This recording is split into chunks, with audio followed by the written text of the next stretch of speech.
Greetings, flesh creatures.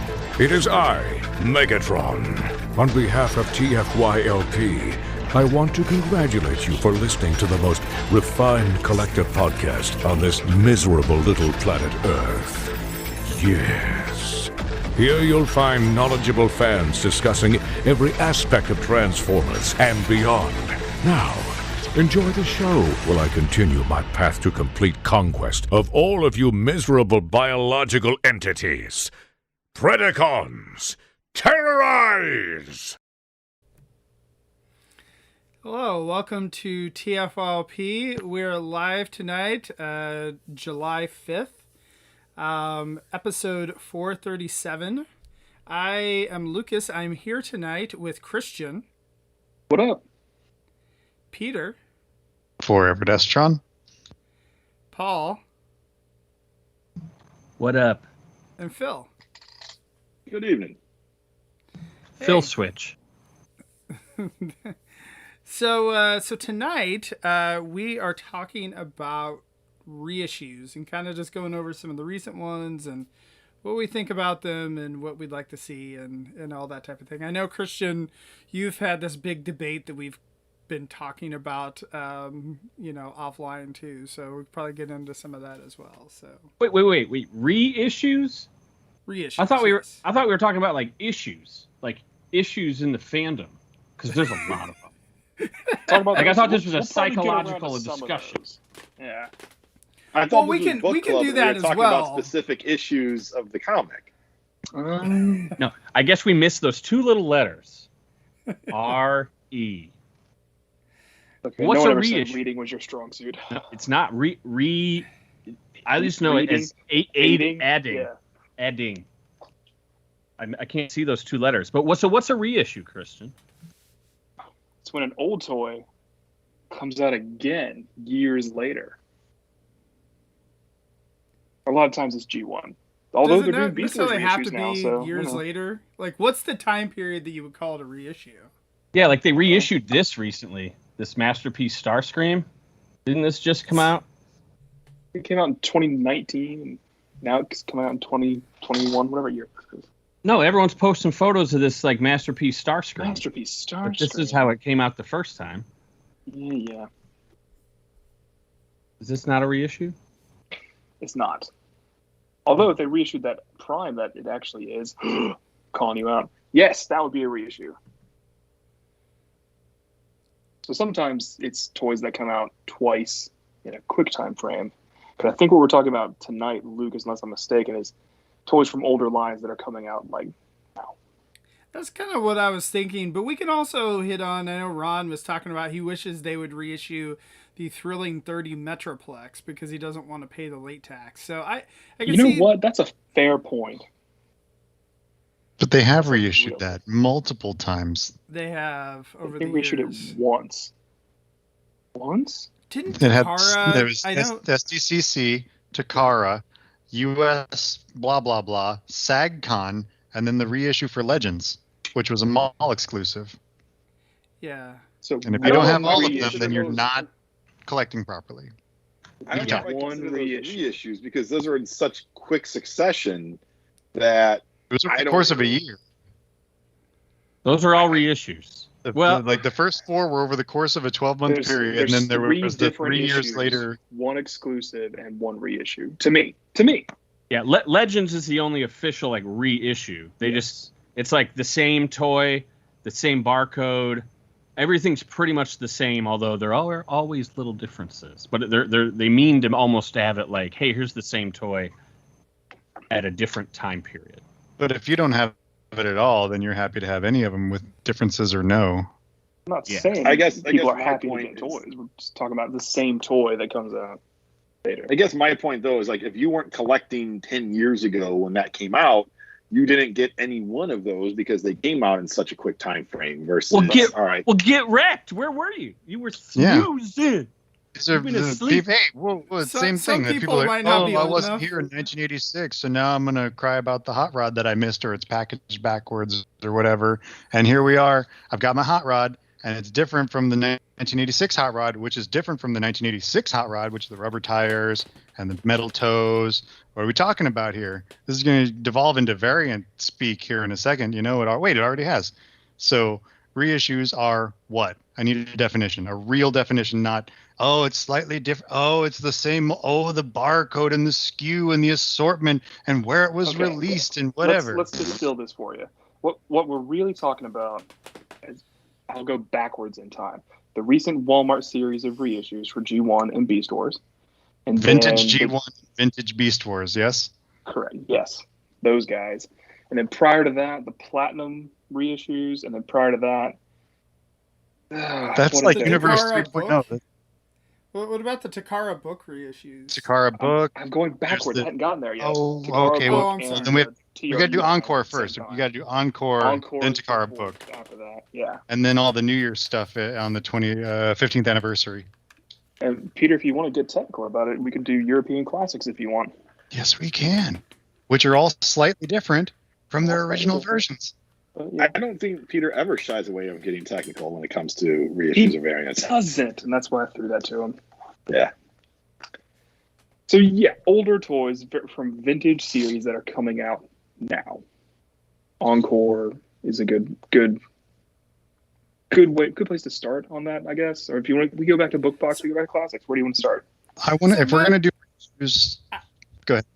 Oh, sorry. I was gonna say, like, I realize it's kind of an offshoot, but like, if they reissued something and it was exactly the same, like, but years later, would that make, like, to where you would have an extremely difficult time trying to figure out which one was the original, which one was the new one? Would that be, like, would you be upset about that?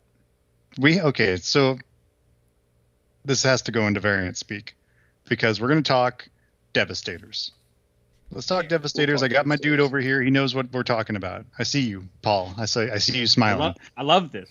Okay, so school us, please. I'm not here to school anybody, but Devastator was released 4 times in Gen 1 in various countries and stuff, and each one had a different copyright stamp, whether it was Takara Hasbro, it was blocked out, made in Japan, made in Macau, made in wherever, right?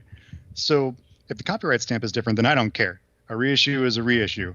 That's fine. I can tell the difference. Most of the time you can tell the difference by plastic color, even if it's just a slight variation, like the vintage G1 Walmart issue versus Gen 1 versus IGA versus whatever.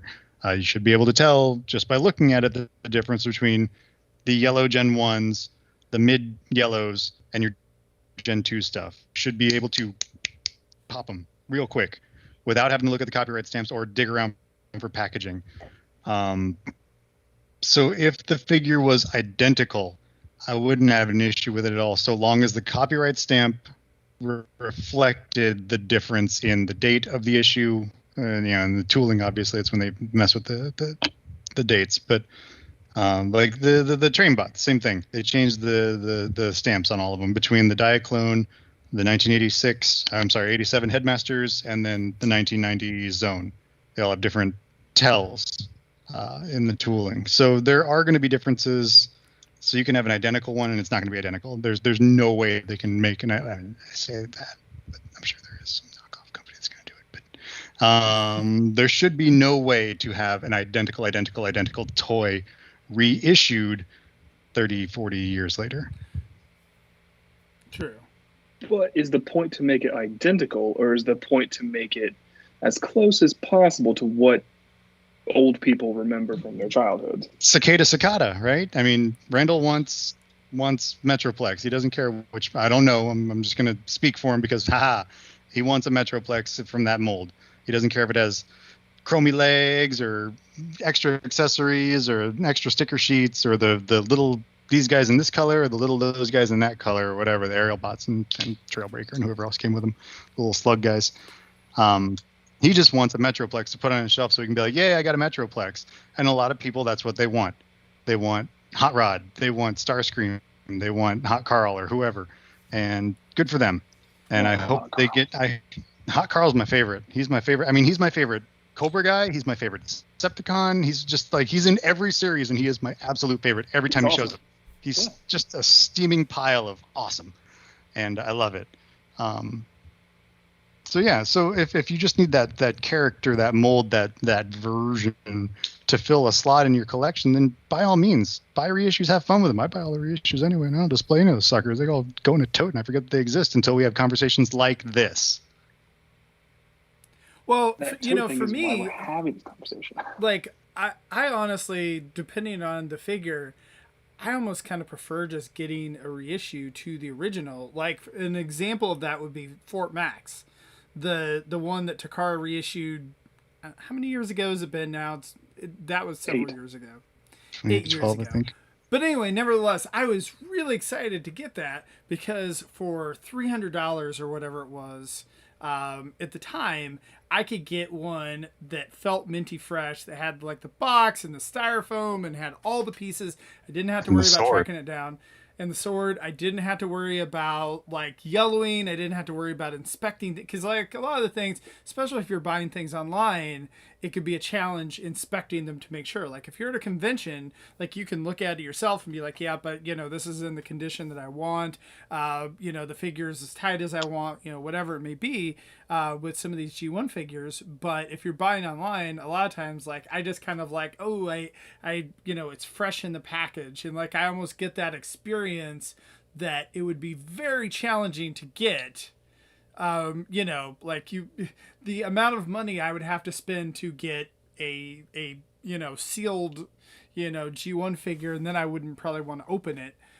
Whereas like I almost kind of get to have that experience with the reissue, like from Walmart or wherever it may be, and be like, here's my $10, my $20, whatever it may be for, you know, the mini bots. Yeah, I mean, I know this Walmart reissue Bumblebee is not identical to the original Bumblebee. I know he didn't have this head back in the day. I'm okay with it. I got him on my G1 shelf. He's stiff. He doesn't, you know, flop over like a G1 toy might. So I'm very content with it sitting on my G1 shelf. And honestly, I don't care if my son, you know, starts to play with it either. Yeah. You know, because it's a new toy, but it fits that spot on my G1 shelf, you know, very, very well. Now, other people would say, you know, Phil, that's blasphemy. You can't have a reissue like that on a G1 shelf. Whatever. That's your own personal preference. But I like these reissues that they've been doing. I'd like to continue to see more. I'm kind of cool with reissues all the way through RID. Anything after RID. Once you get to the Unicron trilogy, I don't want to see reissues. I'm good with reissues of any of the toys that came before Unicron trilogy.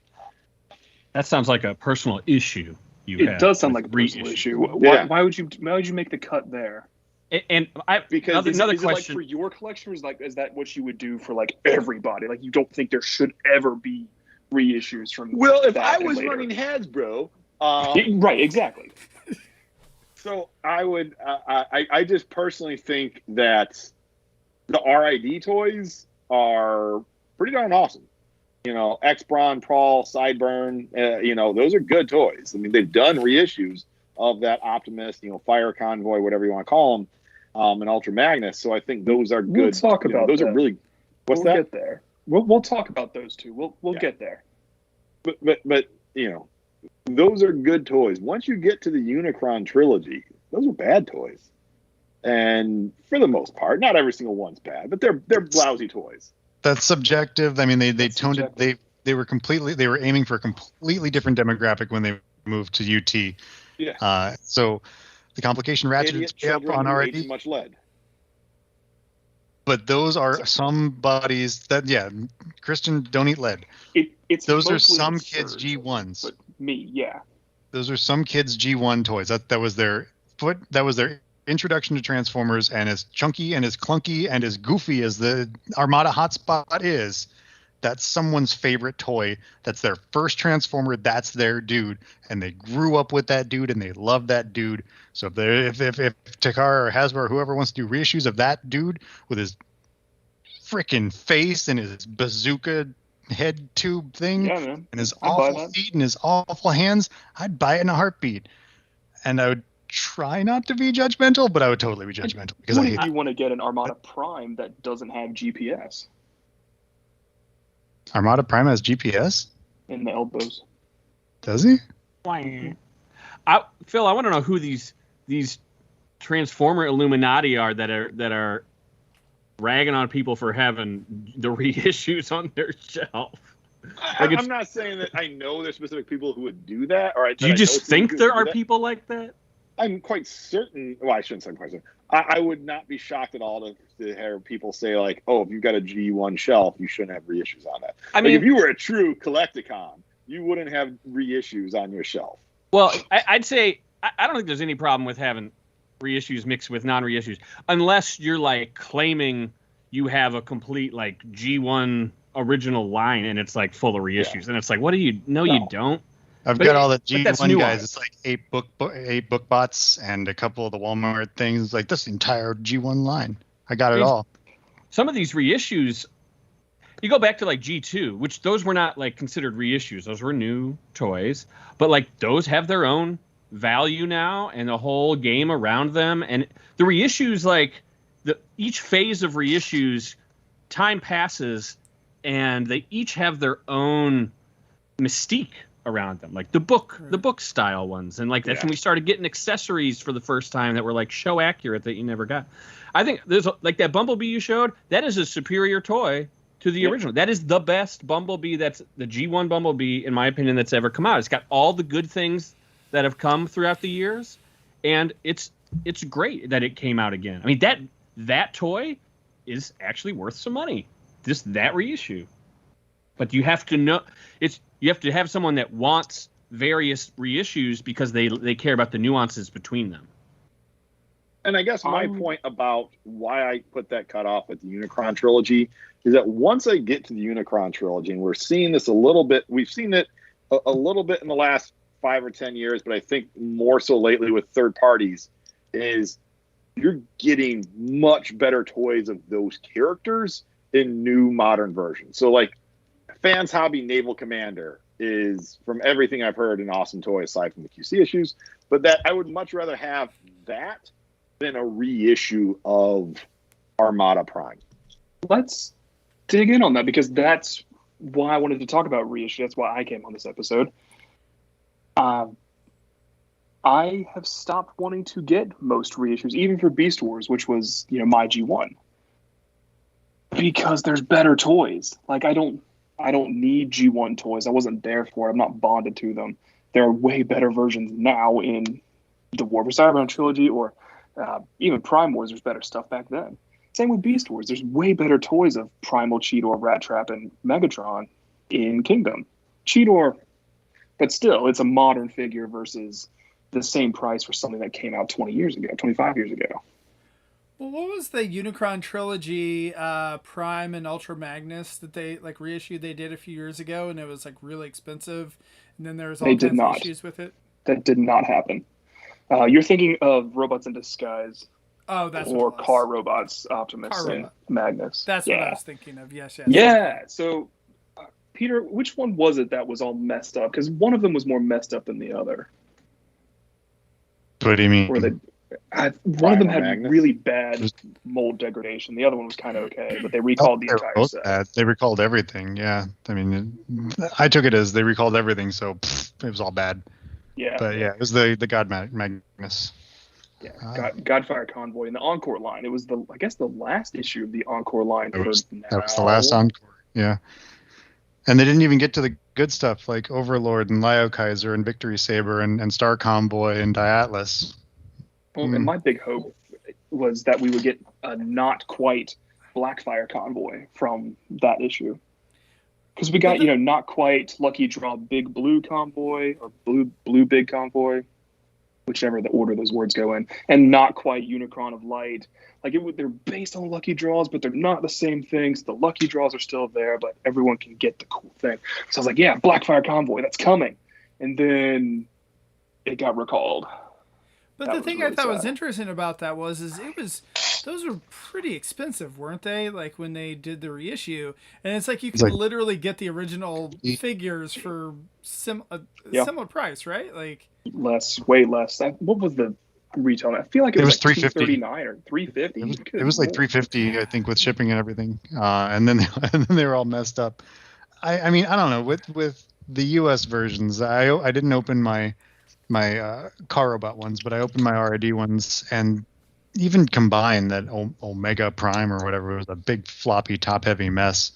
Mine, I had to like lean him up against the thing to get him to stand. He does his best. So he tries, and he looks. I mean, he's a lot of fun, but Yeah, it looks cool. But that's the thing, I think, that like you're gonna have an issue with reissuing some of the Unicron trilogy toys just because there was so much plastic involved with them that like it's prohibitively expensive, plus the electronics, like all of that kind of stuff.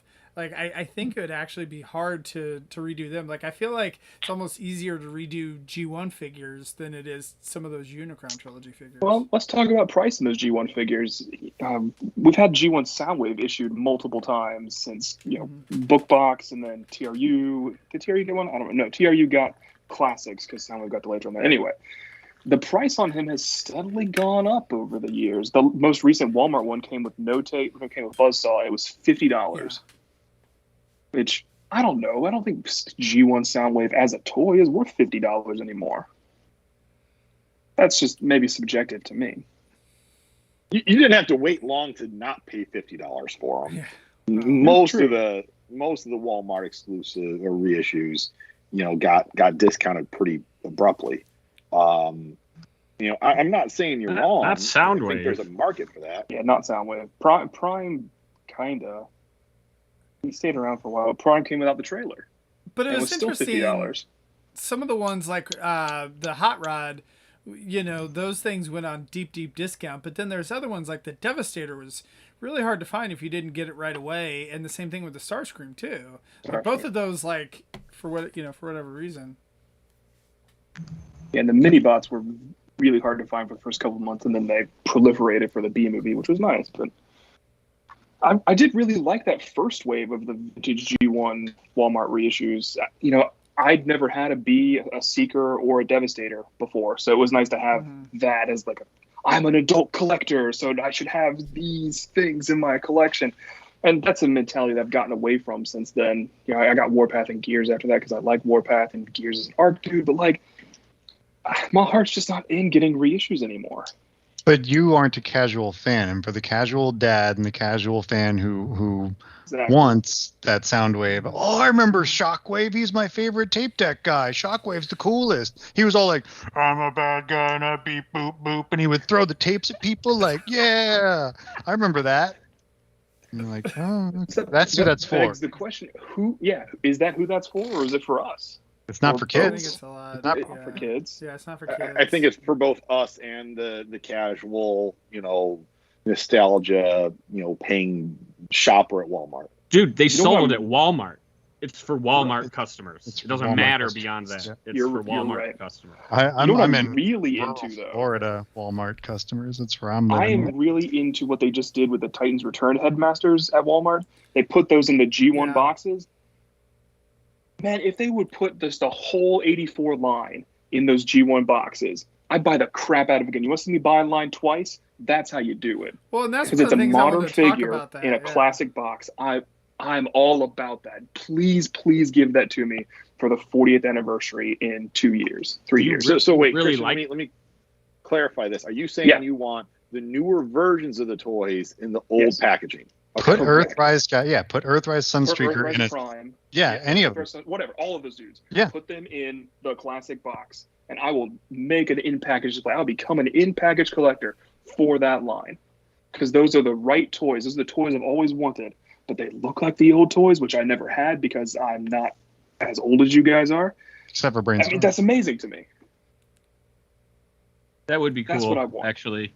Because they're like, here's the ultimate version of your old toys. Exactly, and that's in my own collecting journey. That's what I've been going after, and that's what I feel like I've been getting with Earthrise and Kingdom figures of these 84 and 85 dudes.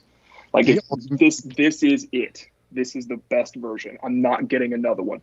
Now they put it in the classic box, and I have one loose that's awesome, and I have one in package that's awesome, and I become that guy. And I retire, I guess. I don't know.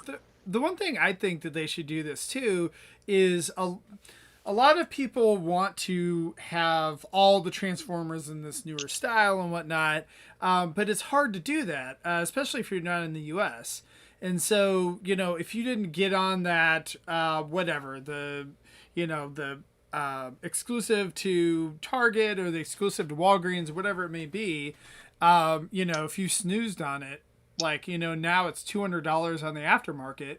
And whatnot. I mean, you would love to see a reissue of you that get your stuff. Blue Streaks, your Ratchets, your Prowls, and your Ironhides that were horribly exclusive 3 years ago by the time this will happen.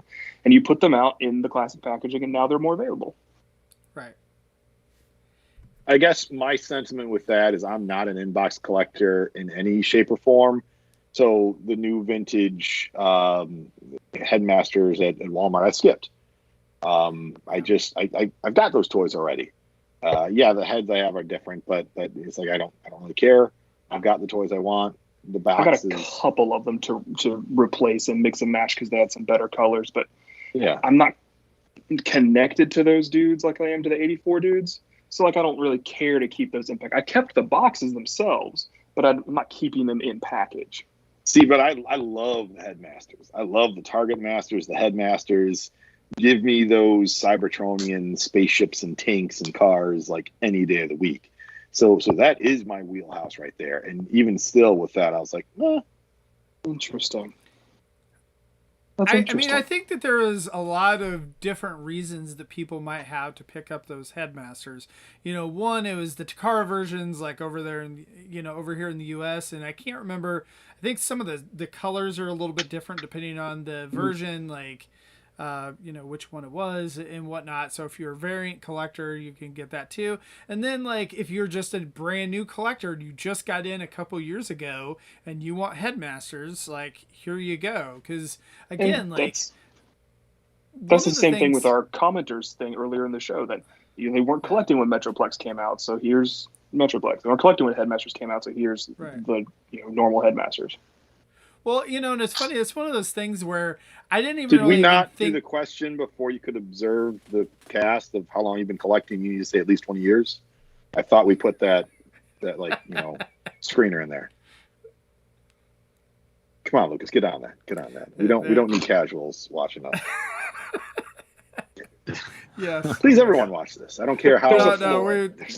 Phil is joking. So. Yes. Heavy sarcasm. In case you didn't catch the sarcasm or whatnot, but it's funny because we're all collecting with Combiner Wars and all that, but there's a lot of people that didn't, and then some of those figures are very expensive now too. That I don't know, you don't even think about the fact that they were plentiful and some of that stuff was going on clearance at the time, and then now it's I mean, that's just part of the game, I don't. But not every line does what Combiner Wars did. I don't know what the hell kind of magic was in Combiner Wars. I hated most of those figures, but the sauce apparently was super sweet for a lot of casual people, and it got them into collecting in a big way, in a way to drive the prices up. To now we see what we're dealing with at retail. I think for most collectors, they want all of it, or they want all whatever their all of it is. Yeah, they say they want all of it, but all of it. Right, but when I say that is they want to be able to have all the characters that they thought of from the cartoon or from their childhood or whatever it may be. And so that's one of the things I feel like a lot of people dumped their classics back in the day for Masterpiece because they didn't necessarily got all of it. You'd have this, that, and whatever. You'd have to piece it together with third-party stuff and whatever, and you still have to do that with Masterpiece. But the styles are more consistent with Masterpiece, whatever. And so I think that you see that now with a bigger audience because it's kids and the price point is lower to where more people can kind of be in on it, that people say, oh well, I can get all the figures that I wanted as a kid, or all the cartoon stuff and whatnot. Well, they think they can. They think they can. They get all the easy ones, and then they and it's oh yeah, and what about Prowl? They weren't aware of the diligence it took to get everything they actually wanted because they're new to the game. Or what if they want Sunstreaker, Wheeljack, or Mirage, or the Dinobots? Those toolings don't exist anymore. Are we talking about G1 now? G1, We're back to G1, but Okay, I missed that. case in Sorry. point, I thought you were at Soundwave. G1. Where were you? He was on the modern stuff. He was on modern Oh, stuff my and bad. tracking down Prowl and how hard it is if you weren't Yeah. in on the. Sorry, my mistake. I thought we were talking Sorry. about about Sorry. Titan Returns and Combiner Wars and all that stuff. Sorry, Sorry. I went backwards. I thought you had gone there. No. That's my mistake. No, but it's all good because what you brought up, what Paul said, and what Lucas said, if you combine all three of those things, you can finally get the dude that you want in the ultimate form of the dude in the package that reminds you of you being a kid, and you're not paying masterpiece prices, so you're not breaking the bank, and it's available at Walmart, so anyone can get it, which is great. Sorry, Phil. If you don't like packaging, then you just toast. I guess to me, like, if they started doing, like, if the Legacy toy line, which is rumored to be the next line after Kingdom, if they start doing G1 packaging and, like, hey, here's a new version of G1 Prime, a new toy, new mold, and that, like, boom, all about it. I want it. And I might keep the packaging. But to give me a toy I already have and packaging that's new, I'm not that kind of collector. Good. And that's fair. Because you don't That's have fair. to be the same kind of crazy that the rest of us are. Yeah. Christian, weren't you the one, like, trying to help me to be less crazy about my collecting recently and how to scale back? Yes. Oh, then yes, I was. Yes. You were helping me to be more selective about what I purchase. Yeah, that's true. You know By what? buying You're being everything selective it's- right it's- now. Great. But for me, the thing that I mentioned, the ultimate version in the old packaging, that's a slam dunk for me. But I'm glad it's not a slam dunk for you because that means you can avoid it. I feel like at least, I mean, not necessarily Peter, but like the rest of us probably try to talk to each other about being more selective with our collecting. Now, True. Peter usually I feel like is a good enabler. I feel like if I'm on the fence about buying something, I just like, hey Peter, should I buy it? And he's like, yes, of course. But the rest of us, you're like, oh, I should, do I really need these headmasters? Do I really need these reissues of the Beast Wars guys and whatnot? And you're like, nah. Let's talk about the Beast Wars guys for a second because, Lucas, I've been anguishing about them for a couple months now. And that also helped inspire me coming on tonight. I originally had all four ordered. There's four. There's Optimus Primal, Megatron, Cheetor, and Rat Trap. That's the first wave of Beast Wars reissues. Will there be subsequent ones? We don't know. But those are the four that are out now. I had all four ordered. Not a single one of them is actually accurate to the original 96 issues. They're not a single one. Megatron's kind of close, but the others, no. Well, I mean, that's how reissues work. You're right. Not always. Not always, but We talked about at the beginning, sometimes they try to really, really hard to match, and they might not have the same copyright stamps, but they'll try really hard to match that paint and match that whatever. But sometimes they'll give you blue eyes when you didn't have blue eyes before. Sometimes they take the martini off your door because, oh shit, we shouldn't have put that on back in '85, so we took it off for Cookie Crisp, and then we made sure it was off for Gold Box. Maybe they added a tab somewhere. Maybe they took a tab away somewhere. Maybe, I mean, there's little differences, and they're going to try and make it look like you remember. So these Beast Wars things, that's where it scratches that itch. It's the toys you remember in the look that you remember, but it's not. Your memory's faulty. Yeah. But I've got modern versions of all those dudes. I ended up canceling everybody but Primal because Primal is like the hero of my childhood. He's up there with Optimus Prime, but I saw Primal every day. I saw Optimus Prime every month, maybe, when I got to rent stuff from Blockbuster. So Primal was there for me every day. You love Ron Perlman then. He's like your rival. We'll see. I've never heard him do it. I know he was in the Power of the Primes, but I skipped that because it was trash. So we'll see. You won't skip that movie. I won't skip that movie. I can say that I don't like how Jake Fauci is saying we are from your future in the Kingdom trailer, and that's not great. Anyway, so I canceled everybody but Primal. Even though Primal's different, he looks cool, and I'm considering mold collecting that one, which you guys know that's a thing I do. I collect every issue of the mold. That's a side thing. But those Beast Wars reissues should be for me because I was there. That's my thing. I didn't have those toys as a kid. And it's like I could have them now, but I don't want them now. Except Primal. I think So, I mean, interesting. that's where it hits, though, is that, to get a mint and sealed box ultra class primal, you're going to spend $200. Yeah. Here you're going to spend But $50. I've never wanted that. Okay. I mean, and it's, I mean, again, this all goes into the vagaries of how you want to collect, and that's all subjective. So for the people that want a mint and blah blah primal, the ape, but they don't want to spend $200, here's your $50 option. Cool, check it, done. But then, yeah, going back to your point, or a point that was brought up earlier, if you want a loose primal, it's the same price as the thing. But it was mentioned in the chat, there is something special about you cracked the tape on this one, you cut the tape or whatever, and you were the first one to like, oh, this ape smells wonderful, and you're just like, delicious. Probably part of the inflated price that we have, because there's no way that Rat Trap takes enough plastic to make $20. But that experience, maybe. That's that nostalgia. You're just paying for the nostalgia at that point. It might also be the fact that the number of toys that they're doing the run of, That's fair too. They're not doing as many, so they have to price it more for just the factory usage. But I mean, it's just,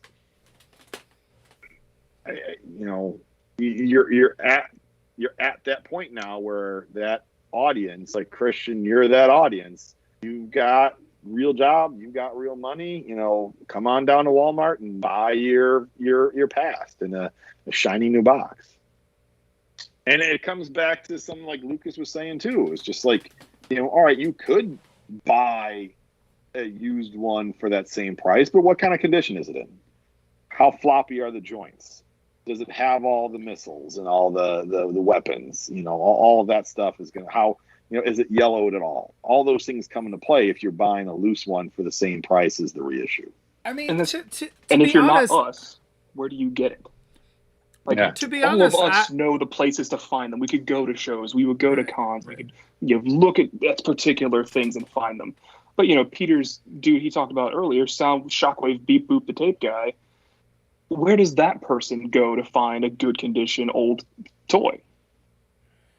I mean, to be honest, I feel like a lot of these reissues and things like too, especially at Walmart, it's one of those things where, you like popped in to pick up some like detergent and some milk, and you see this on the shelf and you're like, hey, that's cool. I remember when I had that as a kid, like I want to go ahead and get it. And it's kind of a nostalgia play or whatnot. Cause like, I feel like I've had that with Masters of the Universe where, some of those that have come out, because I'm not as into, Motu as you guys are. And so, or as some other people are and whatnot. And so a lot of times it's more that I'm like walking by and I'm like, oh crap, there's a Castle Grayskull sitting on the shelf. Like, oh man, I kind of want that. That packaging looks pretty nice. And so that's where I think that a lot of it is that it's just getting people that you're like, oh cool. Like I'll just go pick this up while I'm picking up something else or. Mm-hmm. And a lot of these have come out around Christmas time. So it's like, dad is shopping for his kid's Christmas present. It's like, hey, whoa, there's Optimus Prime. I always wanted that truck as a kid. And let me grab that too. And for the Motu in particular, it's kind of like the Beast Wars stuff. It's the toy you remember, but it's not. It's a completely new tooling that looks like the old tooling, but now it has elbows and knees and wrists, and the head looks more like the cartoon, but just this much. It's not the exact reissues that they did at Suncoast or whatever back in 2000, 2001. I would say it's definitely an improvement. It's definitely an improvement, absolutely. It's something that I don't think we'll ever get with Transformers, but something I've really wanted over the years. It's like, take the G1 Prime. It's the G1 Prime, but it actually moves. It actually has articulation the way you want it. So it's like, it's old but new. What's wrong with G1 Prime? He's got shoulders, he's got elbows, he's got wrists, he's got knees, he's got hips. What do you want? I want him to move. I want him to move more. I want the full articulation package with it, and I think it would be really cool. And I'd like his fist to actually not be accessory stuff like that. I also like him to be able to hold his gun like a normal person. Nah, you got to have it crooked. You got to have it. You got to turn him sideways to shoot. Unfortunately, I think the boat we've gone so far past that like you'll never convince someone to do that. But I would love it. The closest thing we got were the clones. The clones were very close to what I'm talking about. That's a good point. Yeah, they were really close. They were almost exactly what they were originally, and some of the toys are like that, but like Six Shot was pretty close. Yeah, I'd say Six Shot. But still, it's like they don't take the old molding and say like, oh, can we add a twisty here and a thing here? That brings up something I was going to say when we were skipping around earlier, and you brought up, or Christian brought up Sunstreaker, Wheeljack, and the Dinobots, right? Those molds are gone. However, Prime and Soundwave have both been fully retooled over the years. They've had degradation to the point where they need to have new tooling made for those figures, and the new prices are commensurate with the new tooling costs that we've had to deal with over the last 20 years. Because how many times have Soundwave and Prime come out in just the last 15 years? You know? Yeah, those things have definitely been fully rebuilt since. Exactly. No, I mean it's a fact. It's someone said it at some point at one of the shows that they've had to fully retool both of those figures. Also rebuilt Noise and Graphy from a couple years ago. Bingo. So it's not out of the it's possible to rebuild those tools or to just retool completely. It's possible, but is it profitable?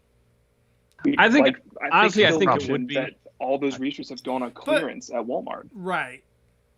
And the latest G1 one that was supposed to have come out, I think 2 years ago, is nowhere to be found. Do you remember? There was a fan vote for the next reissue. Who was it, Peter? I don't know. Robo Man. Skywarp won, and he's nowhere. I thought Blaster won, and that came. Blaster won, and Skywarp won the one after that. Okay, he's super clearance. Blaster was. Yeah. Well, he was actually priced right. You know, he was like $35 out of the gate. Yeah, that's the funny. And thing he was still on clearance. Yeah. Well, yeah, because like what they didn't do with Blaster, what they did with Soundwave was they didn't get the tapes. No tapes. Blaster is a decent toy with the tapes. He's really cool without. But he didn't originally come with tapes. The Blaster you remember as a kid for the first year and a half didn't have any tapes. He didn't get the tapes until the movie. No, I know that, but with Soundwave you got reissues of the tapes. So with the Walmart Soundwave you got reissues of the tapes. What's that? Always there. Soundwave came with Buzzsaw. Soundwave came with Buzzsaw, but you got Ravage, Frenzy, Laserbeak, you're Rumble. saying that you got like the tapes were also on the shelves as well. Yes, the tapes came out roughly the same time, so you got the tapes and Soundwave. Did I say Soundwave? I meant Blaster.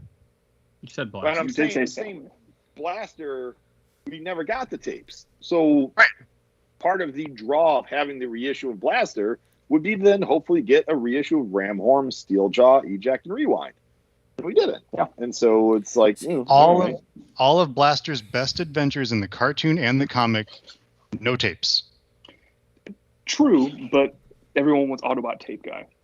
Yeah, and I'm sorry. To me, the most iconic moment of Blaster is in the movie when he's like, "No way, two can play," and all of a sudden he does that sick kick. That's that jaw drop though. That's like kick. Blaster hasn't had tapes, but now he finally does. But that doesn't mean do you remember flipping out when that happened? Yeah, I do. I remember, and it was great. I remember going bonkers. Yeah. Right, but that's not like when I fell. I was in love with Blaster before then. Autobot triple changer. Yeah. Out of nowhere. Blaster, like they finally did it. Blaster was my turning point, actually, on these vintage reissues for G1. I had a Blaster from when I was a kid. I picked one up and repaired it with my dad. We fixed the spring, and I got all the parts, and yay, I had Blaster. So I didn't need one, but I picked up the reissue because I'm an adult collector, and that's what you're supposed to do. I was like, I'll just keep them in box, but like, I didn't need that. I put it in a box and I put it away. I haven't seen it in a year. What good is it doing me? I didn't need to do that. Can we pause for a second? I want to talk more about less and more issues.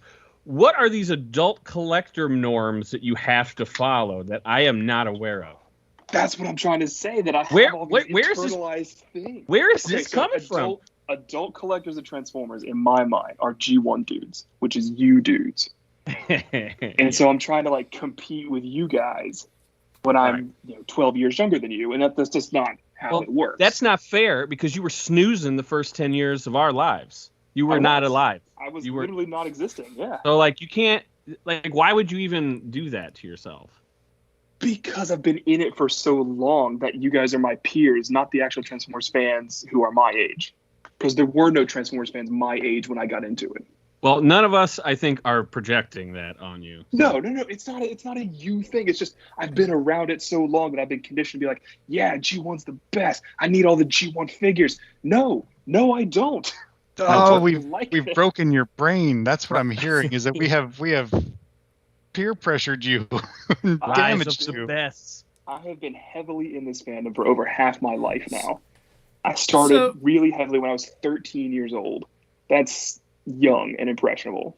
So what you're saying, Christian, is I learned it from watching you. So one thing I do want to kind of go back and kind of combine your point with like a point that I had earlier is that some of that G1 stuff, that's not your collection. That's your dad's collection or whatever it might be, you know, right? And so some of these people that are collecting these things, I think that some of these headmasters and putting newer figures in the G1 boxes, I think could actually be more successful. One, because they can do it cheaper. A lot of the times, like, you know, it could be $20 instead of $50 or whatever it may be. And then two, it fits in with the other concurrent line that is going on right now. So, like, if you didn't have those headmasters, you could go ahead and get those headmasters, and it fits in with the current Kingdom line or Earthrise or whatever it may be that you've been collecting. Whereas the G1 stuff, it's a completely separate thing. So you're like, well, I can kind of skip that because that's not my collection. That's, you know, whatever. Some older collector, or my dad, or whoever it may be. Lucas, let me ask you something on this though. It's like. Does a casual collector want that reissue of Hardhead in the old, you know, the old style box, the 5-year-old Titans Return Hardhead in the G1 style box? Does the casual fan walking down the toy aisle want that? Can I answer that one? I know you. I'm not saying they don't. I want to answer it too. Okay, Paul, can you answer it first? Well, I think there's brand confusion with that.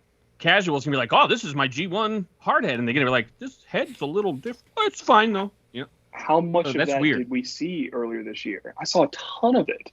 People were like, oh, I thought this was the G1 toy, and now I'm selling it on because it's not.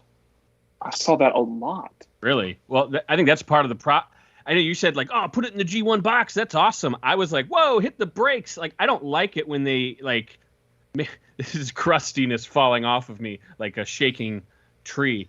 But like, I don't like it when they defile the sanctity of the G1 branding. Like, I did not like Ectotron in that box. I would have liked it if they made it like all slimy and green.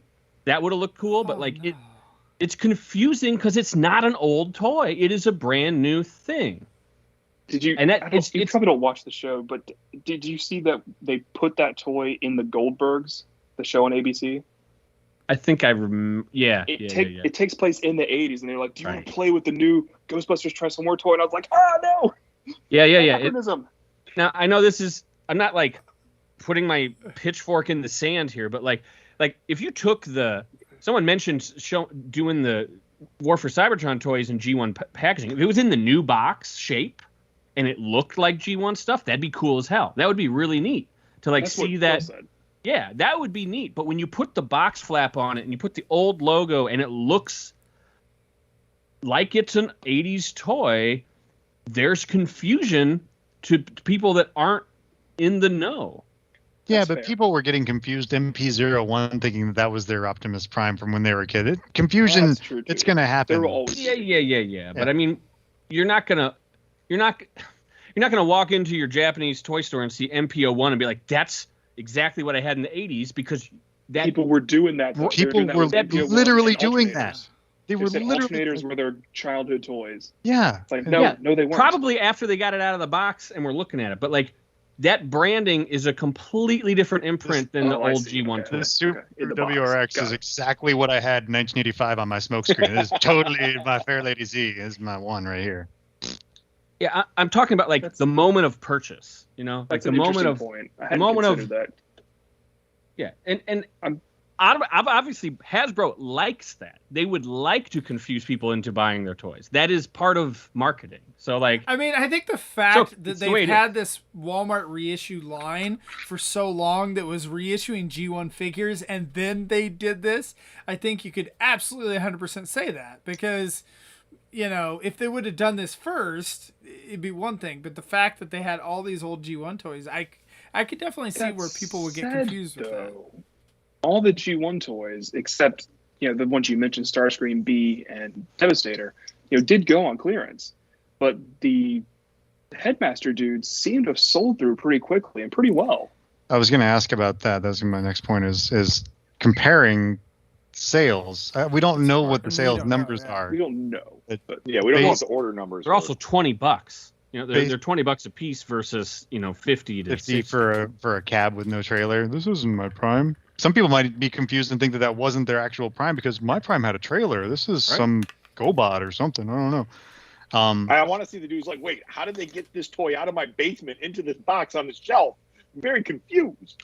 I think what's coming out of this particular sect of our discussion is that reissues generally confuse people.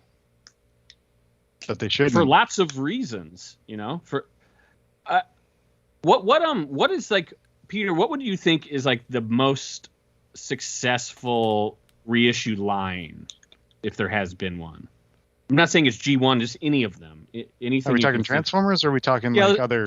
Talking Transformers specifically. See, that's okay, because I was online and doing whatever when the 2001 stuff came out, New Year's Prime and the 2-packs of like Sideswipe and Red Alert and Hoist and Trailbreaker and Thrust and Dirge when they were releasing. Those were all Japanese. Those were all Japanese reissues. Japanese stuff. I'm talking about Japanese reissues, though. This was like the first time that they had actually reissued things. I remember balking at those. I'm like, why are you going to spend $150 on reissues when you can just... They're on eBay right now, complete and pretty minty for $60. And then, I got them anyway. But it was like, I didn't at that point understand the mentality of it, of the, I want to crack the box and fresh. And then my brain was like, why are you opening it? Why are you opening a reissue? You could have it in the box and then have your loose from the anyway. But the most successful U.S. reissue, we haven't had many. I mean, Target had that Optimus Prime that had the comic and the DVD back in 2007 or so with 2000. It was movie 1. It wasn't just a Target though. It was wide. Was it? It was wide. And I mean, what other reissues? 2008. 2008, yeah, first movie ish. I mean, the Toys R Us did quite a few reissues back in the day. Toys R Us had the commemorative issues. Yeah, those I are like those. I like those boxes. Those came at an interesting time for me. I was a big fan of the movie. That was my primary G1 when I was a kid. I could finally get a hot rod. But I think if I was a kid now and had the same experiences that I had then, I wouldn't go for a reissue hot rod like the one at Walmart. I would get the Studio Series one because it looks like the cartoon. That looks like hot rod. Yeah, it's amazing. And he doesn't have extra long janky missiles and unchromed parts because safety issues or whatever. It's like the commemorative stuff was imperfect reissues. They cut corners for reasons. I understand drop tests and all that stuff. Blah blah blah. But they were imperfect reissues. But they still sold. They sold through. I didn't start seeing things sitting on the shelf until about Dirge. Yeah. Once they started going to KB and places like that, then they started kind of sideswipe that wave. It was like Series 7 or something was when they started just kind of languishing. And then it all died because the movie came out and people were like, whoa, look over there. There's something shiny and pile of junk. It's cool. It's interesting that first... Actually, some of those first commemorative series reissues did look like the original boxes, like the Prime and Magnus. Magnus, and Hot Rod, the first wave. And then they came out with Apex Armor Optimus, and it was like, whoa, what is this? Because that never existed. And then they changed the kind of book style, so it was very clear this is a reissue of the original. It's not the same thing. It's subtle, but like to me, those things like really lay out the fact that this is not what came before, but something slightly different. And those ones, once they shifted the box, those clearly they were pretty much like the inserts shapes from the book style, like in the commemorative type packaging. But yeah, the first wave when they were saying that Apex Armor is an upgraded roller and blah, blah, blah. I mean, I knew who God Bomber was in 96. I wasn't around in 88. I was around in 88, but I didn't know about him in 88. But it was just like, oh, we finally got a God Bomber. Cool. Wait, now they're saying it's Roller? I hate these reissues. So there was like a psychological thing for me where you're doing it wrong, Hasbro. You know, you're messing it up for people who don't know, and now you're giving them bad intel. Now they're going to be telling me the wrong thing when I go talk to whoever at the flea market in a week. When you get me, and I just say that there's two. There's God Bomber, there's Optimus Prime with the Avex armor. Great. Different dudes. They look the same. They're different dudes. That's neither. But they here each nor get their own wiki page. I might suggest, I mean, Japan does reissues like on another level than the United States. It's just the way it works. Yeah. And so there was a commemorative series. There was the TFC, which is, are those the book club? Are those the book style? Or there was another Transformers. There's so Collection. many. There was there was they were just reissues. The 2001 reissues was just basically 84, 85, just bam, bam, bam, bam, bam. And then they started doing the e-hobby stuff, whatever. And then they started doing the Transformers collection, which is the book boxes. And that was 0 through 27, something like that. And then there was Encore, because there was like a 10-year stint where there were just like G1 reissues all the time. It was kind of the same. Started in the wake of the movie. Yeah. Yes. But Encore, like as soon as the book stuff stopped, the movie started, and then Encore started, and they reissued a whole bunch of things that they had just done in the book like style. 2003 through 2013, approximately. Yeah, from the beginning of book through the end of Encore. Yeah. And then it came back later for other stuff. I'm not sure Encore's over. Personally, I don't know. Like the last one was that RID reissue. It was the Car Robot one, and but they ate their lunch on that one. That one was a mistake. It was a good effort. It was, but they didn't, like I said earlier, they didn't finish G1 before they started. They didn't finish like the greatest hits of Japanese G1 before they started going off onto other lines. I mean, they did an encore of Air Assault Optimus Primal from Beast Machines, or that whatever. Was odd. Which was just out of nowhere. And it's like, oh, I mean, neat. We're exploring other lines, and that's great. But was that the first one when Encore came back? That was right about then when they popped back up, and then they died just as quickly. It's like we're back. Because we got those pseudo lucky draws. Right. That was then we got Big Convoy, Air Assault, like Zen Primal or whatever, and then RID stuff. Just odd. There's some things like reissues are great. I think they should keep doing them. I personally like it when you can very much tell it's different. And I have you can't see it anymore because I hide it, but I have a line of every version of Starscream in chronological order because I like seeing the differences. Like the Encore Starscream, it's that one because of the color of the cockpit. And the guns are normal. They're not like the U.S. reissues with the big, long guns, which are awful. And then there was the one at Walmart is the most recent one. And that one has the nasty, reissue guns, which are awful. But I like that because I like seeing the differences every time they release it.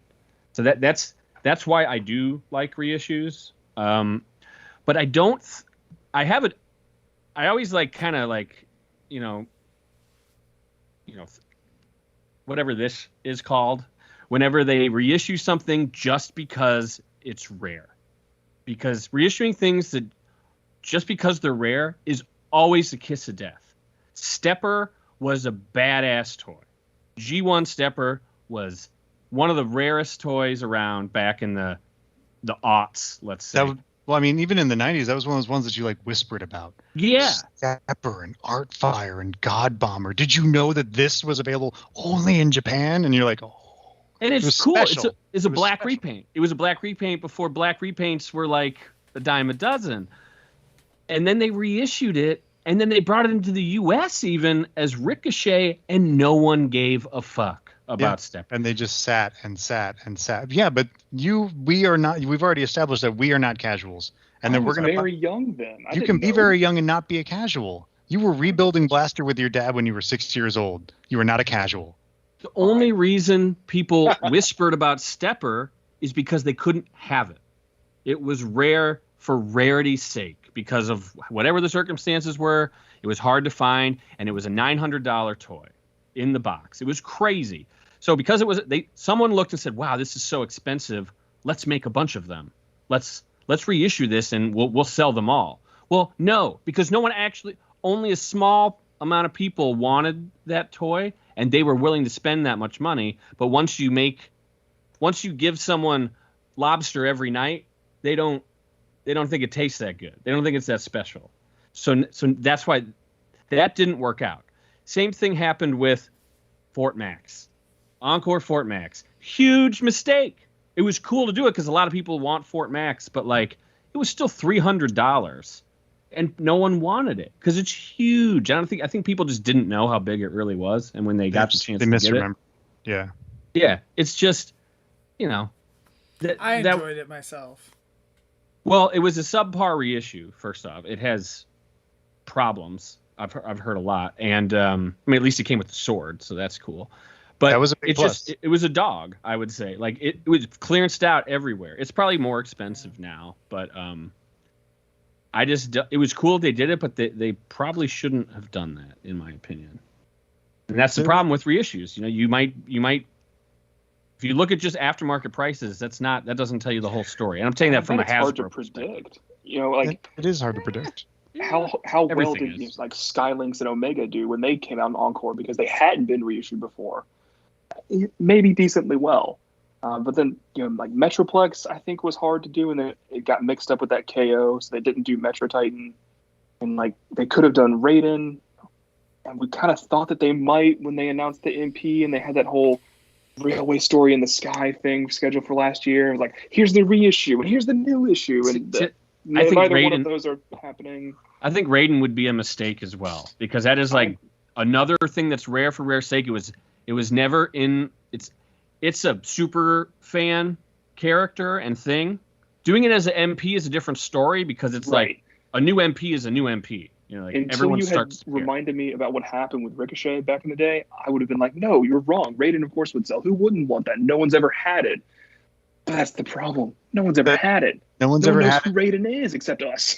Right. And objectively, they are clunky little toys. I love the train bots. You know, Christian, that I love the train bots. Know.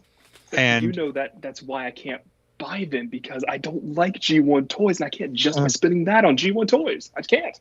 I have all the versions of them. My brain melts for him. I love him. But America doesn't have train culture. America doesn't give a shit about bullet trains or passenger trains. I mean, think about it. It's all dudes older than us, one generation older than us and older care about trains. People our age, yeah, exactly. People our age and younger, not so much. I love trains, but I'm an anomaly or whatever. But yeah, Raiden would be a fun reissue as long as he wasn't pushed to the numbers that we saw with Fort Max and some of the other Encore stuff. Yeah. So I wonder if MTO was going to do reissues then. I know this is a completely different topic, but that we'll probably do, here in a month or whatnot. But I always think it's funny, the collectors versus, the average consumer collector or whatever, where you're like, why didn't they finish the Micromasters? Like those... That's what people really want. Like, people don't want another Optimus Prime or another Starscream and Bumblebee. It's like, no, most people, that's what they want. Like, that's what sells, whatever. Like, your whatever, finishing the Micromaster teams is not going to make Hasbro much of money. Sunrunner. That's why they can reissue G1 Soundwave and Optimus thousands of times, and it still sells. So much so that they're like, yeah, sure, we'll rebuild the molds for those. We know it's a sure thing. It's a Bumblebee. That they also license out Soundwave to literally anybody who asks. Oh, that thing is ugly. That thing is ugly. The Linkin Park one was terrible, and this new J Balvin one is just as bad. I was not worse. I was so pissed on what was it, Friday? Friday. I was so pissed. I hate that network company. Fucking hate you. Oh yeah. I hate you, network. And they're gonna smash give you money, just like they did with the Super 7. They're just gonna just fold that. Well, they folded the card for for their exclusive. For those who don't know, they folded the card and crammed it in a tiny box. So every figure that you got a specific app for, paid a premium for, and limited run, blah blah blah, had to fight for app time to get it. Every one of them came damaged. Good for you. So your J Balvin, based on a '90s knockoff Soundwave, oh boy, they're gonna have a guy. They have a guy. His whole job at Network is to crush the boxes, like give it a good squeeze, and then put it in a padded envelope and kick it to the post office. He what? loves his job Peter? so much he hugs every item before he sends it out. Said, "Good luck, item. I love you." I just want to point out on Network's behalf, in the product photo of the box, the corner is dinged to hell. So they are definitely, letting us know ahead of time. Just to make sure that J Balvin toy is not went up yet, correct? Like it's not going up for a couple weeks. This week, next week. It was supposed to go up last week, but then I think they deleted it to. I think it's like the 15th or something. I'm sure it was a marketing campaign to get people to download it and then like get prepared. Right. Like they were just trying to. So skeezy. They're collecting all of our information and whatnot through this app, and then. Yeah. So you guys mind if I change the topic slightly here? And I don't know if everyone would want to participate in this discussion. The fans' toys reissues that have been coming out lately. What are that is a different direction. Those? What's that? That is a different direction. Yeah. Those fans' toys groups on Facebook, those are cults, man. Those are the most psychotic, and I include Serge in this because he trolls them, and it's funny. Because he'll poke the bears and be like, hey, yeah, I heard it's sold out. I heard they're not making anymore. And people they literally lose their minds and go on these crazy rants about whatever. But yeah, the Insecticon reissues was the most recent, oh my God, everyone losing their mind over gray chested versus purple chested bombshells. And go. The reissues or the pre-orders or whatever are up and people just freaking out. I mean, good for those who want them, but it seems like a lot of people in fans toys specifically, this doesn't extend to the other third-party companies. Fans toys shoppers specifically buy as much as they can so they can sell it and scalp it later. It seems. Yeah, that's part of how that whole culture goes for some reason. But I also think it ties into what Paul was talking about in regards to an expensive toy getting reissued and what does that do to the original toy. I think that fans toys has figured out a way to manipulate their supply and demand so that everything that they do is in high demand and sells out really, really quick. And so everybody is just they end up selling more of it because everybody's like, oh God, this is gonna sell out. And so whatever they do, secret sauce as far as making sure that they always sell out within a couple days, and then they reissue it a little bit, just throw a few more out there. Here you go. Here's your next chance. Here's your next chance, and whatnot. Do you know how much time? I don't follow fans toys. How much time typically goes in between? I mean, these reissues are kind of a new thing, right? It varies. Sometimes, they did a couple of things where they reissued them within a year or two, and now they've got Spotter. They're going to do a reissue. It's been 5 years since he came out, 4 or 5 years. The Dinobots has been 4 or 5 years since they came out. I've managed to get my Stomp figure. I traded Ninja Turtle figures for it. It cost me nothing. I got free Ninja Turtle figures from someone that was getting rid of their turtles. It was 15 turtles and the party wagon, and I was like, "Hey, guy at store, you want to trade these for I don't know." That, and he's like, sure. And then I find out I don't know, 6 months later that Stomp's a $600 figure.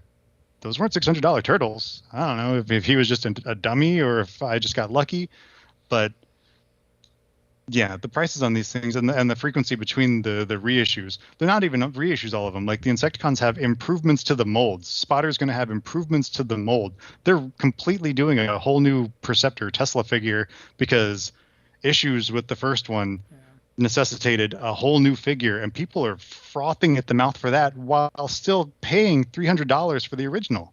It's madness. Now, see, I wouldn't call that one is billed as 2.0, right? That's right. That's not a reissue. Spindrift and Tesla are completely new things in lieu of a reissue, but there are reissues that have mold improvements. They're changes, physical changes to the mold, for good or for bad, whatever. And people are still eating those up, and the prices aren't dropping on the original ones. So, But I mean, the thing with fan toys is that they've been the most prolific masterpiece style third party creator, and so they just have this following to where, you know, it's almost like if you only wanted to do masterpiece advanced toys, you'd have a pretty complete, you know, G1 collection and whatnot between those two companies. And so I think just like so many people are, you know, just enjoy the quality and the look and the materials that they use and whatever, that they have just had this following going, and nobody else can match what they do. And then the whole thing with supply and demand. But yeah, like, I mean, back in the day, Fans Toys, like some of that stuff went on clearance back in the day. Like if you've been in a, like in 2016 or 17, whatever it was. Well, I mean, 2013 is when their first Shockwave came out, and then they did like 4 other versions of Shockwave, and they just sat and sat and sat. Right. The gray one, the shiny purple one, the little bit darker purple one, sat and sat and sat. You know, it's just the first Scoria, their first Slag figure. Mm-hmm. They released 3 or 4 of those right out of the gate, and then they're like, oh, okay, well these aren't selling, and then they redesigned them and made hybrid cesium or whatever. Cesium. Yeah. Perfect fusion. Thank you. Perfect Fusion Cesium. And that one sold out, and they haven't reissued that. I'd like to see a reissue of that, frankly. But well, they hit their stride, and they started, you know, just blatantly making the cartoon characters. Oh yeah, they figured out the recipe. And they make. I mean, the best thing you can do in business. I know you're saying like, oh, they're manipulating the market, Lucas. Like, sure, possibly, but they make good product. That's the best thing you can do as a business. Is like do good stuff. I mean, the Insecticons are selling for $1,000 a set on eBay. No, put them back up for 400. People are going to eat them up. I apologize. Like, I don't mean that they are intentionally manipulating the market. They might be. I don't know. Like, I don't think that that's what they're doing. What I'm saying is, and I think that Hasbro has kind of figured this out in the last year or so themselves, where they are able to get their supply pretty close to demand, where stuff just sells out. And so if you don't get it, you're not going to get it. And so it's like I have to, like. And the way you do that is you make just under the demand. That way you don't lose your shirt on shit. And people are frothing for more. Yeah, and it's not your problem if they're frothing for more. Really, you did your job. Your job is not to appease every single person. Your job is to make a thing, make sure it gets sold, make the next thing. Right, and that's the thing is that you know, a few years ago, all this Hasbro stuff, it always like sat on shelves and went on clearance and whatever. I mean, like there was a time period where a lot of stuff and people were like, well, I'm just going to wait for it to get to Ollie's. Like, I'm just going to wait for it to, you know, whatever, get to clearance. It's going to, eventually it's going to, you know, Hasbro's going to, you know, blow this stuff out. And Hasbro has, like, I mean, it's not 100%, but I feel like for the most part, they've done a much better job of matching supply and demand. I believe it's a cycle, and we've seen ups and downs. Like around 2007, Revenge of the Fallen era, it was like this again. But then as soon as Dark of the Moon came out, they had overshot. And like when they make those decisions on production numbers, it like there's a lag. You know, there's like 2 waves and they don't get in sync very often. And right now we're at COVID and everything, we're at an influx of people that want to collect because they have time on their hands or did, and now they're in it. And we're probably going to see, like, especially I look at the G.I. Joe stuff, I think they're starting to catch up with demand, you know, and there will come a point where they overshoot demand again and we go back. It'll, you know, it's like a 5-year-ish cycle. And then they'll say, G.I. Joe was a failure. We shouldn't make Joes again for another decade. Yeah. I remember the Dark of the Moon glut. Just sat. They made so much product for that movie. So much stuff. So many twins. Extra twins for a movie they weren't anyway. And all the kid stuff, the power bots and the kid stuff was the real problem. The mainline stuff sold pretty well. It would sit, but it wouldn't sit forever. Yeah. I mean, it's all gone. It's all gone now. All gone now. Yeah, it's all in my storage. Although I think you can still go to Five Below and get power sparkers from or spark, but whatever the roll across the floor and sparky things. I think you can still get those at Five Below from Age of Extinction. Those lasted forever. Part of me wonders if it is better data that they have now. That. Yeah. You know, is it better data? Is it better able to track buying habits? You know, track demand based upon pre-orders on things like Pulse and Amazon. Well, we know they're more involved with us, which is cool. But you have to imagine that they're somehow more involved with, you know, the casual fan as well. I mean, everyone wanted. If they're looking out to us, what else are they doing that we can't see? They're talking to Chewbacca Mom. They're asking her what her kids want, what she wants as a casual. Featured PulseCon guest Chewbacca Mom. You're a casual, right? What do you want? I mean, for years we wanted them to cater to collectors, and they ignored us and ignored us. Well, this is what catering to collectors is like. It's making not enough stuff for you and making more of it for you to collect one at a. It's not making more of the same toy. It's making the same amount of stuff, but more different product within it. So it's the same, like, this toy line has the same amount of product in it, but it has like 30, 40 characters or 30, 40 unique guys in it versus, 20 that there's twice as many of. If somebody's favorite character was, they are spending more on paint. It's better than those foil stickers though from a few years ago. But if someone's favorite character was Blue Streak, Ironhide, Prowl. Oh, we lost Christian. I guess his favorite characters weren't Blue Streak, Ironhide, and Prowl. But if your favorite character was Blue Streak, Ironhide, Prowl, Red Alert, Mirage, and you wanted those guys, you gotta jump through hoops, and very few casual fans are going to be doing the hoops. So they're only going to find Air Razors and Ractonites, which are great toys, and I'm happy. But that's not what casual. I don't want to say it's not what casuals want because they are selling, but I don't know. I don't have the sauce. I'm not Hasbro. I like reissues. I think they should reissue more weird things in a limited capacity. Yeah, I feel like we haven't touched on that yet. What are the things that we want to see as future reissues? Dino King, Lio Kaiser, Diatlas. Some of the Japanese stuff would be cool, but I don't know. I'm just worried. I think it would have to almost be a Pulse exclusive stuff, which is where they should be doing that stuff and making the most money. That's great. Yeah, that's the best way to optimize you're hitting the target audience and they're making it in quantities that aren't going to be sitting at Ollie's. I mentioned earlier we were talking about Raiden. What if reissues like that were just MTO, made to order?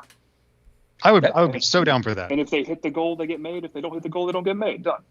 Yeah, everyone's got such a stink in their mouth after the Unicron thing, but they could do it at a smaller scale more often, and I think it would probably be a little more successful. Raiden's 250, and he needs, 2,500 people to order it.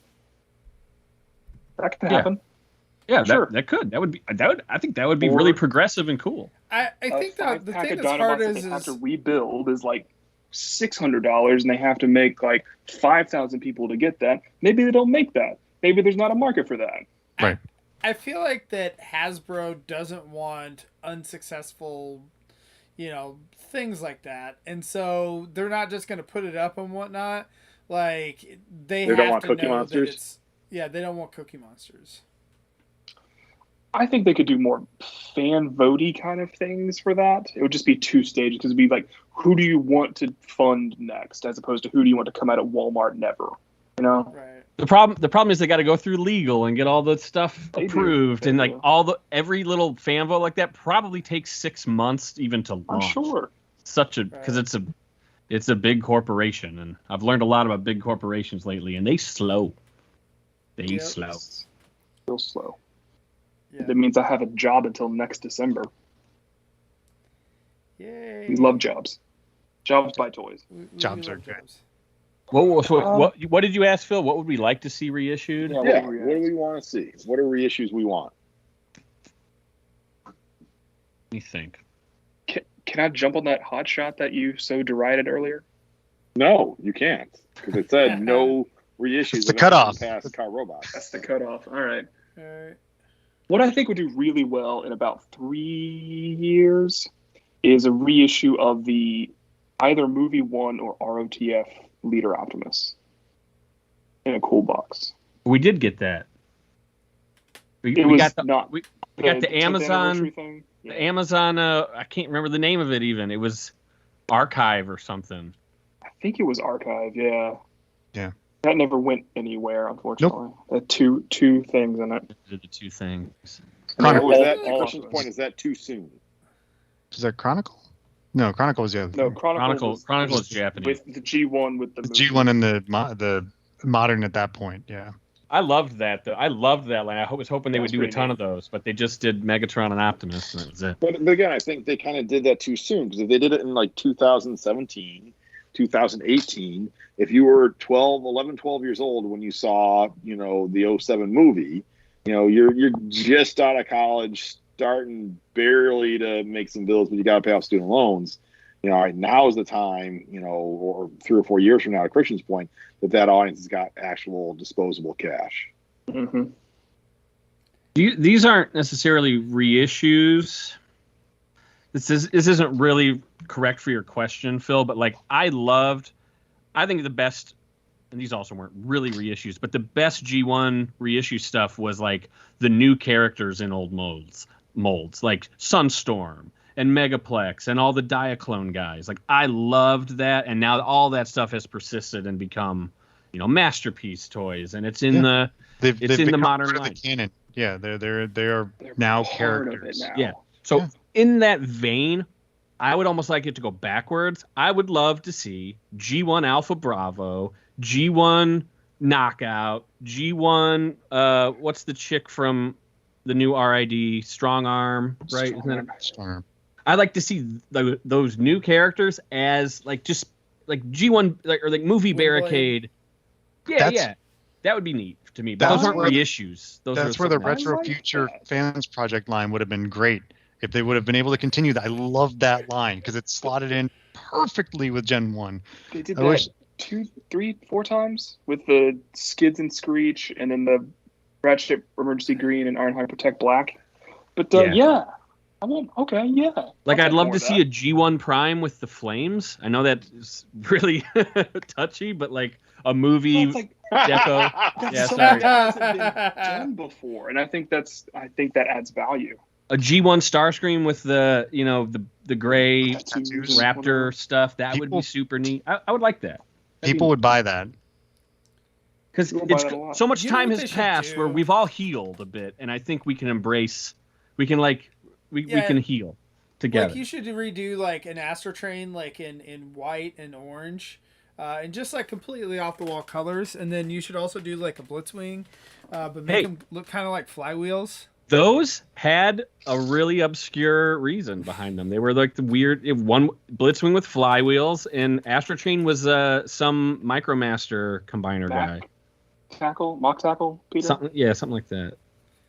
Like some Guard City whack Dash shit. Tacker? No, a mock tackle. So there you go. That was too deep of a cut right there. That was such a weird reissue. I bought those on clearance. They're fine. I never had the molds before, which is why I got it. I enjoyed it just because it's, I don't know. I'm the same way as you guys where I just like off the wall weird stuff. Like that's what, again, like we're bringing up that whatever Soundwave, the Balvin Soundwave thing. Like I think that's really cool. Like I like them doing that. The fact that it's referencing some crazy knockoff from whenever. So I'll probably be getting it, but. And it has stripes in it. I mean, what? I feel like that's something I do want some reissues of. Is like as many of the tapes as possible. Like they've done they did the dinosaur tapes. Those were cool. I do want 8 Face and Slam Dance. And, all those dudes again. So those are ones that I would kind of dig seeing again. Just give me more of the tapes. I would take all the tapes. Yes, that's the right answer right there. They could have kept going with the mini bots. I mean, there are smaller dudes that they could do that wouldn't break the bank, that they probably still have the molds for, at least most of the molds. That would be a lot of fun and would be cheap enough to where casuals would pick them up. Hey, I think I remember this guy. This is whoever. Power Glide. Yeah, Power Glide and some of the throttle bots maybe. Throw a gold bug out there. People will buy a gold bug. I would love a reissue Cosmos. Oh man, what if they made Beast Wars characters as G1 toys, like Cybertron toys or something? Now, did I really cross the line there? You sound like Fun Pub now. Yeah. Like if you made Beast Wars dudes out of the Predacons or something, maybe. Yeah, forget I said that. I don't know. The funny thing is I feel like all of the things that I would want to see, or a lot of the things I would want to see, probably wouldn't be profitable for Hasbro. They said, like, for me, it's like I don't care about getting another Soundwave or Optimus or whatever, but that's probably what would make them the money. So I don't know, but Dinobots would be cool. Like if they could redo those molds, I think that they could make money off that. I want a DevCon Gen 1. It's not a reissue, but going back to the new redecos of old stuff. DevCon had a Scourge, and someone said in the chat, Enot said, drift out of Springer. I would buy that. Sure. I'd love the hell out of it. It even has the sword. It works. And there's even a movie tie-in because Drift was a helicopter in the movie. So like, oh God, you broke my brain. It's hitting all the notes. G1 Lockdown. I'd like, just who else? Blackout. I mean, I know that there was a Micromaster named Blackout, but movie Blackout. Movie. Yeah. Things like that would be fun. Or even finally release that G1 RC out of Chrome Dome. Make that happen finally. Well, I Make think John the happiest person on the planet. I think that was like supposed to be part of the Walmart reissue stuff. Like I think that was like kind of on the planning stages, but it didn't. It has not come out yet. Well, I mean, they might. I mean, I can see them doing what was it, the BotCon or Transformers Club or Headmaster RC that they did a few years ago. I can see them putting that out in a Gen 1 box. HasCon, man. Was it HasCon? That was at HasCon. It was Chewbacca Mom and Headmaster RC.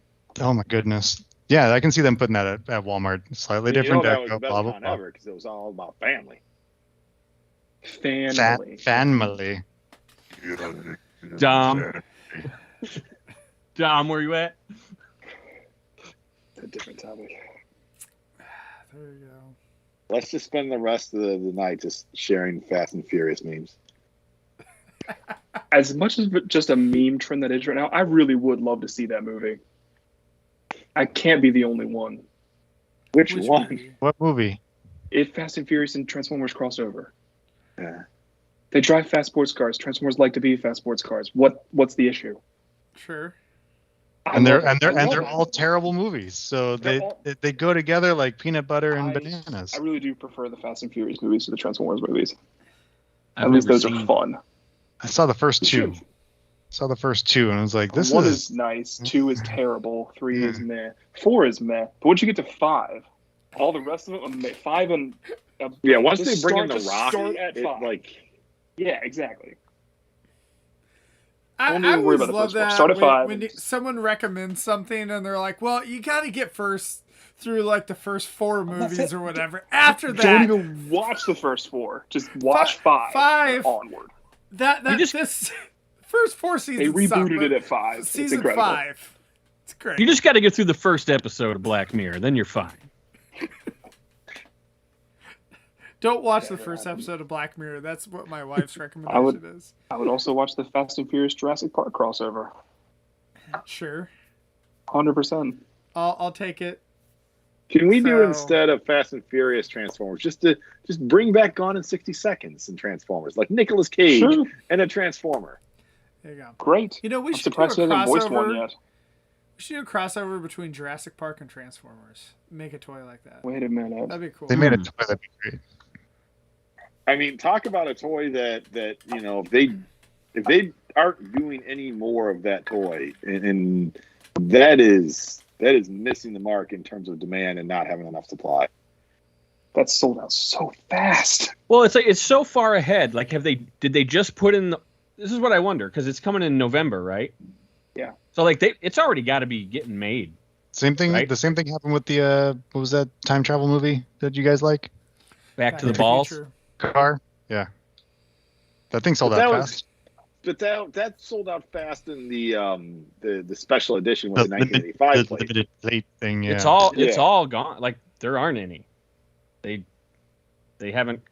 But they keep running Ectotron. They've run it like 3 or 4 times now. Yes, they have. Because they keep. But those aren't the movie's gonna reissues. come out. Well, they did. Aren't they?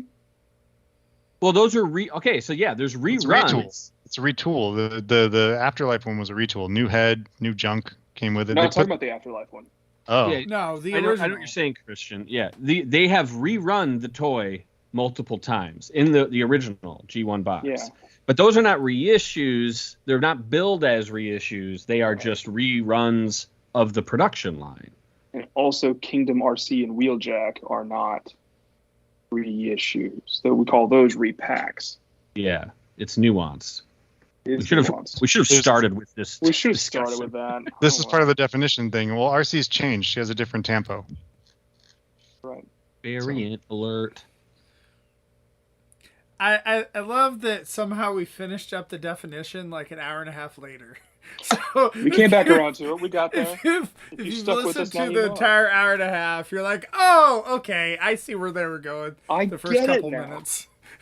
I think it gets really nuanced because like some masterpiece toys get rerun, and those are technically reissues, but they aren't billed as reissues. There's later ones that are, like Sideswipe and stuff. But Well, I was gonna say think it was- Sideswipe, like the original Sideswipe, didn't it have like different paint and whatnot, like slightly like variations on where they're trying to fix the red paint, like the original one, like There was something, 2012. and like Magnus, when they redid Magnus the first time, they changed. That was when they went from Takara to Takara Tomy, so they billed it as a reissue. It's same thing with when they reissued Megatron MPO5. It was Takara to Takara Tomy, and it was, I mean, it's still Yeah, I think wonderful. it was Phil's point originally that how much time has to pass before it's a reissue. I think it could kind of be very depends little on. time. I feel like every production run, every like, okay, we're making 10,000 units and we're gonna make the next 10,000 in a month. Like every production run has the potential to have differences. You can't. Sometimes you don't have them, but sometimes you do, and sometimes that really matters to collectors. Like those It differences does, but really matter. that's the difference between a variant and a reissue. Yeah, Scrub and a fucking King. I know the difference. I'm just saying that it's different. The variances are different for everybody, but the company is the one that determines whether it's a reissue or Right. not. And then Like there's you the said, the fan billing. layer on top that like has the final say on variants. on Right? Like MP10, the final run versus MP10, the first run. They don't consider those original and reissues. They're just more of them later. or But you like could the be G1 like, Prime that came out at Walmart last year, that's a reissue. Yeah, it's Or like MP9 Rodimus, where like they made a point to say this is the second run and we fixed the knees and there's you Right. know, but everything's the same except for like the date stamp in the back of the box, which is the hardest thing to ever discern. So or like MP8 Grimlock, where by the end, like you could tell the tooling on that mold like needed to be redone, and it was somewhat of a floppy mess by the time you got to the Toys R Us like 20th reissue, whatever they did. yeah, well, typically I feel like things are billed as reissues from the company marketing them, and that's when we decide something is a reissue. Yeah. Beyond that, it becomes like we stray into variant territory. Well, that's the question too. Is like Zaldrin was asking, are the MP Pluses technically reissues? no. And They're see, this is the versions. thing. I thought the genius of not Hasbro, Takara, is that they're like, hey, instead of us just reissuing this, because like, you know, they've done that 1,000 times, affecting the market, whatever. Like, let's change the deco just slightly, and then we'll get all these guys to rebuy this thing in the new variant color.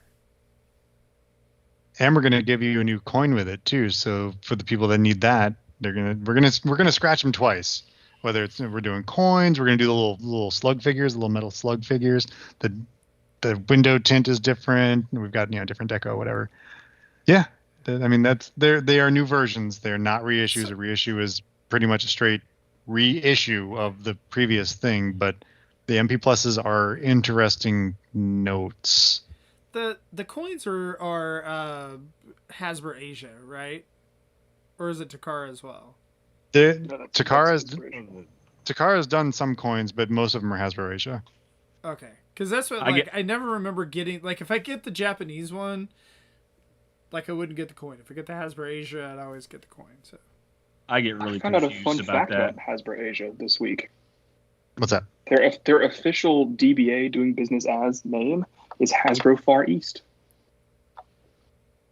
But I look. Okay, I know said it was that. a fun fact. I had no follow up. I just found that Oh, on a okay. list this week. That was That was fun. it. Done. Why is Immigrant Song tied into that? Who was singing the Immigrant Song there? People come from. I mean, there's ice and snow in the Far East. Up north. There's mountains and stuff. Mom We're having a Barbie, hurricane Barbie does outside. it. Are you? Yeah, you okay there? Eh. This house is a lot nicer than the one that was on stilts right next to the water that got flooded last year.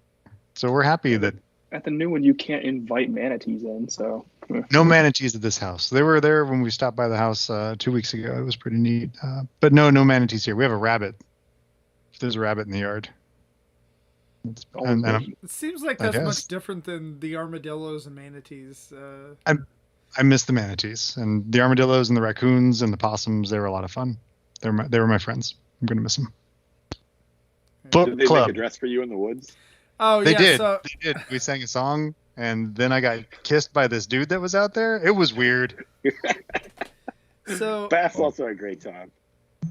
book club this week is at 8:00. They're going to watch animated episode 3. That's 8 p.m. Eastern, 9:00. Wait, sorry, 8 p.m. No, Central. switch that. 9:00 Eastern.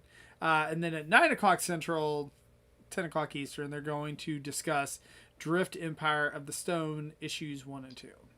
Oh, McCarthy. Ooh. Guido's art is great. Yes. Guido's art is He came back and renamed everybody and Yay. re-signed everybody else. Yay, McCarthy. Ooh. Hellbat. Gigatron. So anyway, well, thank you guys for joining me tonight. Thank you to everyone in the chat. Thanks to Zaldron, Enots, Catherine, Ron, Illmatic, Prime, Big Daddy Reviews. Big Daddy Reviews was here. Dope. Big Who else am I missing? Did we say Jay Catherine? Holla. I said Catherine, Jay Holla. I think that's it. If I missed anyone, I apologize. But yeah, thank you to everyone that joined us tonight. I guess anything before we go out? When does the reissue of this episode come out? That'll 2 be years. next week. Our timeline is 2 years between issuing episodes again. Okay. When is the issues episode? Oh, I want to be that's on like that every one. week. I think We'll I bring think back it's after every hours for that one. episode. Yeah, we weave that in with the rest of the episode. Yes. If you Chart- watch them chart all, that's everyone's the mental through health line, throughout. in the whole show. Right. So you have like the individual episodes and then the overarching storyline. So Yeah. Oof really touches upon that a lot too. Definitely. Oof slash ouch. Oh, I've got so much to tell you guys. there you go. Just that look off camera, they're like, oh, there's some pile there of stuff that's just gonna boggle our minds. Should we just do like a Peter episode and it's just you're like, here you go. Got more. We got another round. Don't forget to check out the Infinity Closet on YouTube. yeah. Astron Peter, and I have lots of crap that I buy all the time, and I talk about it, and you see me rant and Twitch. It's a good time. Great. It's my favorite Yeah. show. It's a great show. So, all right. Well, thanks, guys, and we will see you next week. Good night.